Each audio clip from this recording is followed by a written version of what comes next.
Hello friends, चलो बेटा फटाफट से अपने आगे के क्वेश्चन कर लेते हैं। मैंने आपको आई थिंक 40 नंबर तक सॉल्व करवा दिए थे, ठीक है। लघु उत्तरीय प्रश्न में 4 या 5 प्रश्न और बचे हुए हैं, चलो जल्दी से उनको भी देख लेते हैं। आ जाओ। तो अभी कौन सा क्वेश्चन लगा है? 38। ये तो मैंने आपको करवा ही दिया था, ठीक है। ये कौन सा है? 39, ये भी हो गया था। और 40 नंबर को हमें करना है, ठीक है। तो आई थिंक मैंने 40 भी करवा दिया था, 41 से हमें देखना है। तो 41 को एक बार रीड आउट कर लो बेटा। देखो मैं पढ़ देता हूँ, क्या लिखा हुआ है। इलेक्ट्रॉन बिंदु सूत्र में संयोजी कोष के इलेक्ट्रॉनों को क्रॉस अथवा बिंदु द्वारा प्रदर्शित किया जाता है, ठीक है। ये एक आपको सिंपल एक बात बता दी है, स्टेटमेंट बता दी है।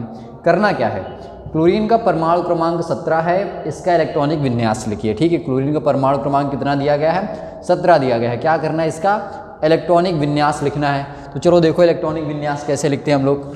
तो परमाणु क्रमांक 17, ठीक। एटम कौन सा? क्लोरीन।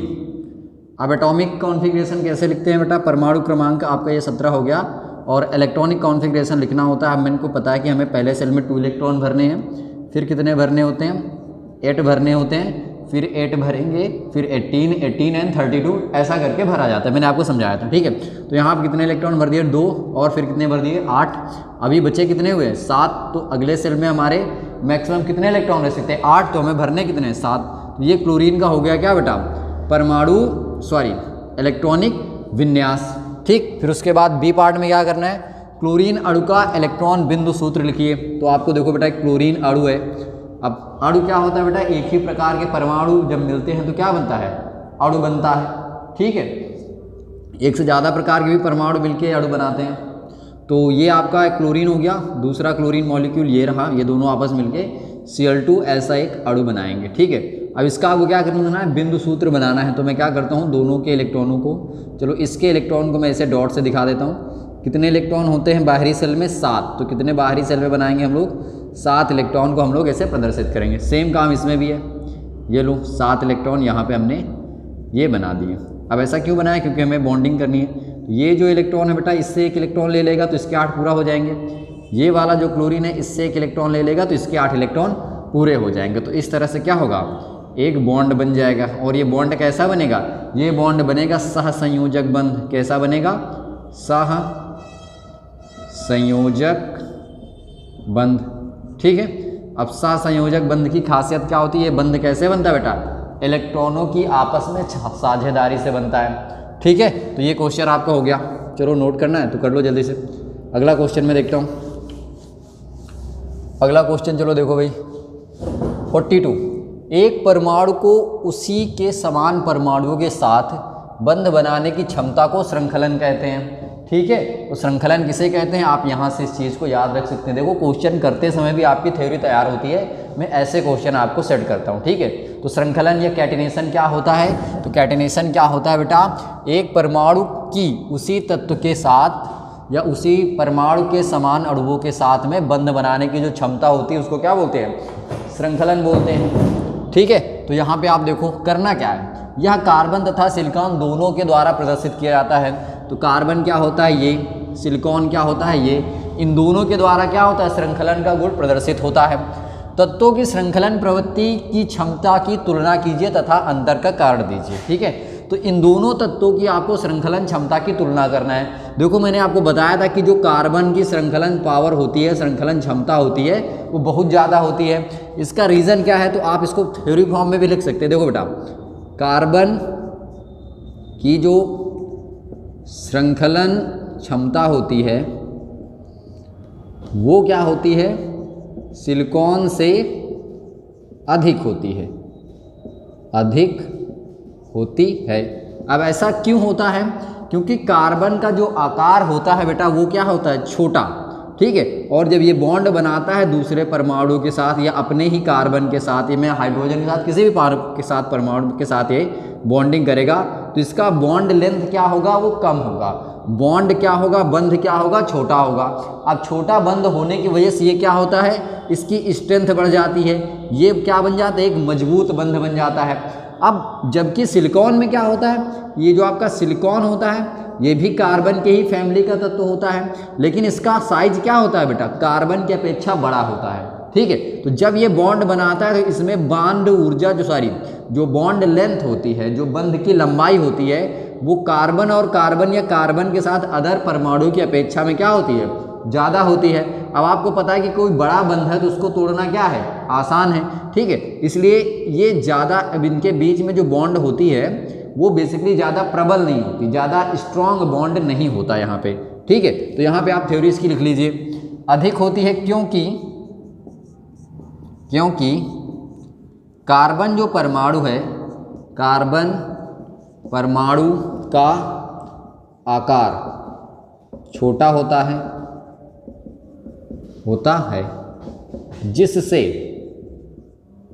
जिससे बंध प्रबल होता है, और इसी से क्या होता है, इसकी श्रृंखलन की प्रवृत्ति बढ़ जाती है। जबकि यहाँ पे आगे क्या लिखेंगे बेटा, जबकि सिलिकॉन के बंधों की प्रबलता कम होती है, इसलिए इसके जो बॉन्ड बनते हैं वो क्षीण होते हैं, दुर्बल बंध होते हैं, इसलिए ज़्यादा बड़ी संरचना नहीं बना सकता है। तो श्रृंखलन पावर किसकी ज़्यादा होती है, कार्बन की। उसका एक रीज़न क्या है कि इसका जो आकार होता है वो छोटा होता है, ठीक है। छोटा आकार होने के साथ साथ ये चतुस्संयोजक होता है। हालांकि चतुस्संयोजकता दोनों की होती है, 4-4 वैलेंसी दोनों की होती है, ठीक है, लेकिन फिर भी ये क्या करता है, बहुत ज़्यादा कंपाउंड बनाता है। इसकी कैटेनेशन पावर बहुत अधिक होती है क्योंकि इसका आकार भी क्या होता है, छोटा होता है, और उसकी बॉन्ड लेंथ क्या होगी बेटा, छोटी होगी। अब बॉन्ड लेंथ छोटी होगी तो बॉन्ड कैसा होगा, मजबूत होगा, ठीक है। तो आप चाहो तो इसको लिख सकते हो, लिख लो जल्दी से। चलो ठीक है, आगे मैं बताता हूँ, देखो पॉज करके लिख लिया करो, ठीक है। अगला क्वेश्चन देखो, तो ये आपका हो गया, कौन सा नंबर था, 42। अच्छा 42 के बाद चलो अगला देखते हैं, सॉरी 42 हो गया, 43 देखो, ठीक है। 43 क्या है, दो कार्बन परमाणु के मध्य उपस्थित बहुबंध वाले संतृप्त हाइड्रोकार्बन संकलन अभिक्रियाएं दिखाते हैं, ठीक है। देखो हर एक क्वेश्चन में आपको कोई ना कोई बात यहाँ पे बताई जा रही है, ठीक है। दो कार्बन परमाणुओं के मध्य उपस्थित बहुबंध वाले कार्बन असंतृप्त हाइड्रोकार्बन कौन सी अभिक्रियाएं दिखाते हैं, संकलन अभिक्रियाएं। संकलन अभिक्रियाओं का मतलब क्या होता है बेटा, योगात्मक अभिक्रियाएं, ठीक है। बेसिकली इनको एडिशन रिएक्शन बोल सकते हो, ठीक। अब देखो क्वेश्चन में आगे क्या करना है, एथेन को इथीन से विभेद करने हेतु परीक्षण दीजिए।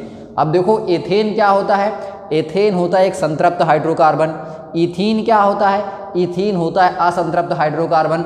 दोनों में आपको क्या बताना है, अंतर बताना है। कैसे बता पाओगे, देखो दोनों में अंतर बताना बहुत आसान तरीका है, ठीक है। अब क्या आपको पता है कि जो एथेन होते हैं या एल्कीन होते हैं, सॉरी ओके ये कौन सा नंबर है, हाँ 43 ही तो बात कर रहे थे, हाँ ठीक है। चलो देखो, तो इसमें जो होता है बेसिकली वो क्या होता है बेटा,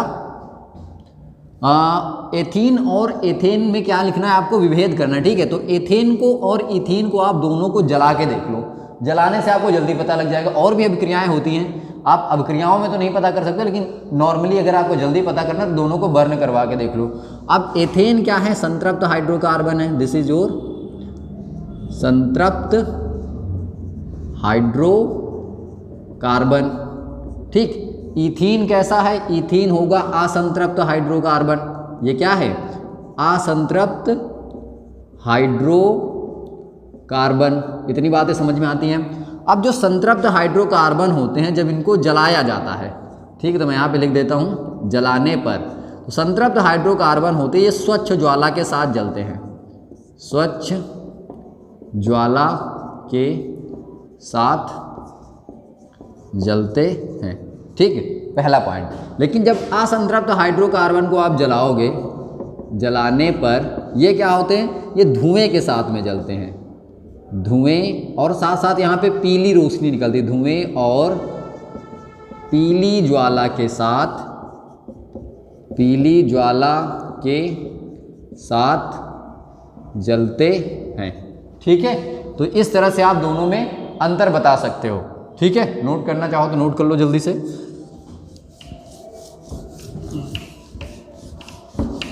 नेक्स्ट क्वेश्चन को देखते हैं जल्दी से। अब क्वेश्चन नंबर आ गया आपका 44, कॉलम ए। कॉलम ए में दी गई अभिक्रियाओं का सुमेल कॉलम बी में दिए गए नामों से कीजिए, ठीक है। तो कॉलम ए को देखो जरा, यहाँ पे क्या लिखा हुआ बेटा CH3OH, यानी कि ये क्या लिखा हुआ है मेथेनॉल। ये क्या लिखा हुआ है मेथेनॉल। एक कार्बन के लिए मेथ, सिंगल बॉन्ड के लिए एन और OH के लिए ऑल। ये क्या लिखा हुआ है ये एसिड है क्योंकि ये बॉन्ड लगा हुआ है। ये सारी चीज़ें आपको बताई गई हैं। तो 1 और 2 दो कार्बन के लिए क्या लिखेंगे एथ, सिंगल बॉन्ड के लिए एन और इसके लिए क्या लिखते हैं बेटा ओइक एसिड। ये क्या है एथेनोइक एसिड। इसी को आप क्या बोलते हैं एसिटिक एसिड भी बोलते हैं। ठीक है, इतनी बातें समझ में आई। अब यहाँ पे H+ का क्या मतलब होता है बेटा अम्लीय माध्यम। H+ का मतलब क्या होता है अम्लीय माध्यम। ठीक है, तो आपका एक एल्कोहल है जो कि मेथेनॉल है और क्या है एक कार्बोक्सिलिक अम्ल है जो कि एथेनोइक एसिड है। ये दोनों अम्लीय माध्यम में क्या कर रहे हैं बेटा अभिक्रिया कर रहे हैं। ये जो अम्लीय माध्यम होता है बस यहाँ पे किस तरह से काम करता है उत्प्रेरक की तरह से, अभिक्रिया को जल्दी करवाएगा और इसका कोई खासा काम नहीं यहाँ पे। ठीक है, और यहाँ पे बन क्या रहा है बेटा देखो ये आपका COOR फिर COO एंड R, यानी किसकी फॉर्मेशन हो रही है ईस्टर की फॉर्मेशन हो रही है। किसकी फॉर्मेशन हो रही है ईस्टर की। देखो नाम कैसे लिखेंगे इसका, तो यहाँ पे आप 1 2 कार्बन के लिए क्या लिखेंगे एथ, सिंगल बॉन्ड के लिए एन और इस ग्रुप के लिए क्या लगाते हैं O8। क्या लगाते हैं O8 और ये आपका क्या बन जाएगा साइड चेन। तो यहाँ पे क्या लिख देंगे मेथिल एथेनोएट। ठीक है, IUPAC मैंने आपको करना सिखाया है, नहीं आता तो मुझे बताओ कमेंट में, मैं कोशिश करूँगा कि जल्द से जल्द IUPAC के भी वीडियो अपलोड कर दूँ। ठीक है, तो ये क्या बन गया मेथिल एथेनोएट। ठीक, तो इस प्रोसेस को क्या बोलते हैं क्योंकि ईस्टर का निर्माण हो रहा है तो इसको क्या बोलेंगे एस्टरीकरण बोलेंगे। तो कौन से में दिख रहा है आपको चौथे में दिख रहा है। तो ये किसकी अभिक्रिया है बेटा ये ईस्टरीकरण है। ठीक है, याद रहेगा आपको। उसके बाद देखो ये ईथीन है। ईथीन क्या कर रहा है हाइड्रोजन के साथ अभिक्रिया कर रहा है किसकी उपस्थिति में निकिल की। निकिल किसका काम करता है उत्प्रेरक का। किसका काम करेगा उत्प्रेरक का और क्या बन रहा है एथेन बन रहा है। इसी अभिक्रिया को अभी पीछे वाले क्वेश्चन में बताया था कि क्या बोलते हैं संकलन अभिक्रियाएं। ये क्या है असंतृप्त हाइड्रोकार्बन। असंतृप्त हाइड्रोकार्बन कैसी अभिक्रियाएं दिखाते हैं उत्प्रेरक की उपस्थिति में संकलन अभिक्रियाएं दिखाते हैं। तो ये किससे जाके मिल जाएगा आपका फर्स्ट वाले से। ठीक है, दूसरा आपके पास ये क्या है ये है मेथेन और ये क्या कर रहा है क्लोरीन से अभिक्रिया कर रहा है सूर्य के प्रकाश में। तो मैंने बताया था क्लोरीन या कोई भी हैलोजन हो, हैलोजन का मतलब वहाँ पे क्लोरीन हो सकता है, फ्लोरीन हो सकता है, ब्रोमीन हो सकता है या फिर आयोडीन हो सकता है। सूर्य के प्रकाश में वो क्या करते हैं एल्केन से अभिक्रिया करते हैं। और कौन से प्रकार की अभिक्रिया करते हैं प्रतिस्थापन अभिक्रिया करते हैं। क्यों, क्योंकि ये जो हैलोजन होते हैं यहाँ से एक हाइड्रोजन को गायब करते जाते हैं। ठीक है, बार बार क्लोरीन आएगा यहाँ हाइड्रोजन को निकालता जाएगा। तो हाइड्रोजन का क्या हो रहा है यहाँ पे प्रतिस्थापन हो रहा है। तो ये कौन सी अभिक्रिया दिखा रहे हैं आपको प्रतिस्थापन अभिक्रिया दिखा रहे हैं। ठीक है, तीसरा देखो ये आपके पास क्या है CH3COOH। ये क्या बना हुआ है बेटा एसिटिक एसिड और इसकी अभिक्रिया किससे हो रही है सोडियम हाइड्रोक्साइड से। किससे हो रही है सोडियम हाइड्रोक्साइड से। ठीक है, तो जब एसिटिक एसिड और सोडियम हाइड्रोक्साइड रिएक्शन करेंगे तो क्या बना ये सोडियम और इस ग्रुप को क्या बोलते हैं एसीटेट। ये सारी चीज़ें पढ़ाई हुई है, बस क्वेश्चन आपको करवा रहा हूँ। तो ये क्या बन गया सोडियम एसीटेट प्लस क्या निकल रहा है जल। तो आपको पता है कि देखो भाई ये क्या है ये एक एसिड है, ये एक क्या है बेस है, ये अम्ल है और ये क्षार है। अम्ल और क्षार मिलकर क्या बनाते हैं बेटा लवण बनाते हैं। और अम्ल और क्षार आपस में अभिक्रिया करिए क्या सॉरी ओके कोई सुनिए क्या करेंगे तो क्या होता है बेटा वो रिएक्शन उदासीनीकरण होती है न्यूट्रलाइजेशन रिएक्शन। ठीक है, तो ये कैसा हो गया आपका उदासीनीकरण अभिक्रिया हो गया। तो ये आप मैच कर लो जल्दी से। ठीक है, अब इसमें से देखो बेटा आपको कई सारी चीज़ें पता हो गई। संकलन अभिक्रिया क्या होती है, प्रतिस्थापन क्या होती है, उदासीनीकरण क्या है, एस्टरीकरण क्या है, सारी चीज़ें आपको क्वेश्चन से भी आपको आंसर मिलते रहते हैं। क्वेश्चन से भी आप सीखना चाहो तो सीख सकते हो। ठीक है, चलो तो ये आप नोट कर लो फिर मैं अगला लगाते हैं। अगला क्या है 45 हेक्सेन के सभी समावयों के संरचनात्मक सूत्र लिखिए। अब देखो बेटा आपको क्या करना है समावयी लिखना है। ठीक है, और संरचनात्मक सूत्र भी लिखना है। ठीक है, तो मैंने बताया था हेक्सेन है। अब समावयी क्या होते हैं ऐसा यौगिक ऐसे कंपाउंड होते हैं बेटा जिनका अणुसूत्र समान होता है परंतु उनकी संरचनाएं व भौतिक गुण और रासायनिक गुण क्या हो सकते हैं भिन्न भिन्न हो सकते हैं, उनको हम समावयी बोलते हैं। ठीक है, तो हमें क्या करना है संरचनात्मक सूत्र बनाने हैं हेक्सेन के। तो देखो चलो कैसे बनाते हैं। हेक्सेन मतलब 6 कार्बन का एक एल्केन है। तो ये हमने क्या किया सबसे पहले 6 कार्बन बना दिए 1 2 3 4 5 और ये रहा एक 6। ठीक है, आपको भी ऐसे करना है। अब हाइड्रोजन की फिलिंग आप लोग कर सकते हो। ठीक है, यहाँ पे CH3 होगा फिर CH2 ये आप सबको आता है। ठीक है, नहीं आता तो बताओ मैं कोशिश करूँगा आपको समझा दूंगा। ठीक है, तो सबसे पहला तो एक तो ये हो गया, ये क्या हो गया आपका नॉर्मल हेक्सेन N हेक्सेन इसको बोल दोगे। ठीक है, दूसरा क्या बन सकता है आप 5 कार्बन की चेन बनाओ। ये हो गया 5 1 2 3 4 5 और एक कार्बन को यहाँ पे लगा दो, ठीक है। अब इसका नाम क्या हो जाएगा बेटा, 1 2 क्या बनेगा, 2 मेथिल, और 5 कार्बन के लिए पेंट, और सिंगल बॉन्ड के लिए एन, ठीक है। तो ये क्या बन गया आपका 2 मेथिल पेंटेन। नेक्स्ट क्वेश्चन क्या हो सकता है आपका, नेक्स्ट क्वेश्चन देखो।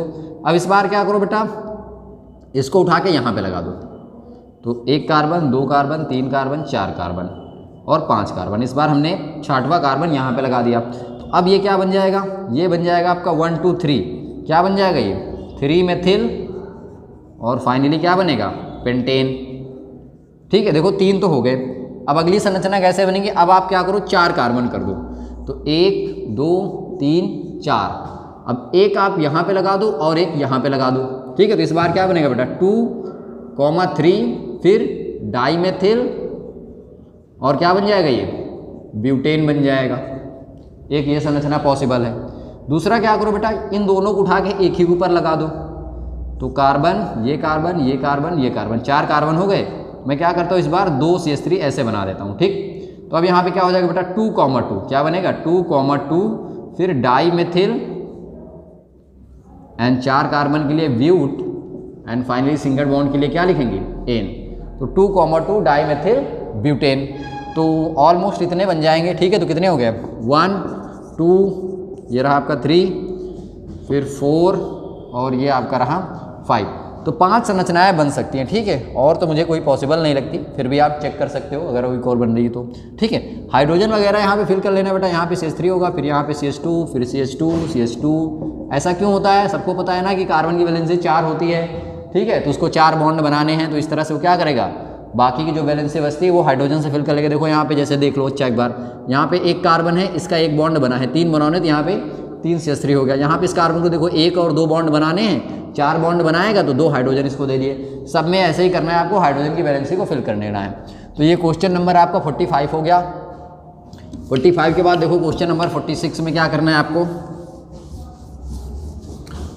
अब दी गई रासायनिक अभिक्रियाओं में तीर के ऊपर लिखी धातु अथवा अभिकर्मक की क्या भूमिका है। तो आपको इस अभिक्रिया में कुछ नहीं करना, बस आपको बताना है कि यहाँ पे निकिल किसका काम करता है। देखो बेटा ये रिएक्शन कई बार आ चुकी है, ये किसका काम करेगा, उत्प्रेरक का। किसका काम कर रहा है ये, उत्प्रेरक का।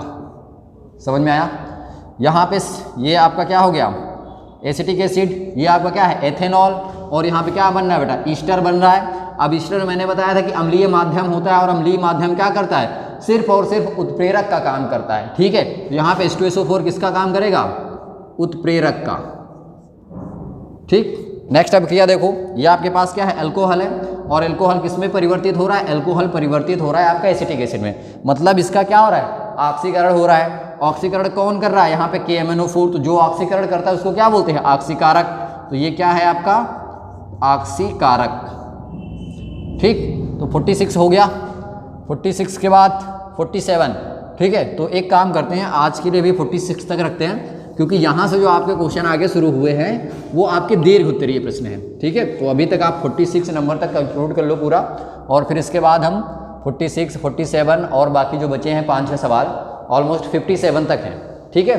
तो अभी आपके पास 8 या 9 क्वेश्चन बचे हुए हैं जो टेस्ट पेपर के रह गए हैं, तो मैं अगली वीडियो में कवर करने की कोशिश करूँगा, ठीक है। तब तक के लिए इनको नोट करो, इनमें से आप क्वेश्चन पेपर लेके सॉल्व करना बैठो इनको, ठीक है। जो नहीं आता दोबारा से भी पूछ सकते हो, साथ ही साथ आपका रिवीजन भी होता चल रहा है, ठीक है। चलो मिलते हैं नेक्स्ट क्वेश्चन के साथ। Thank you.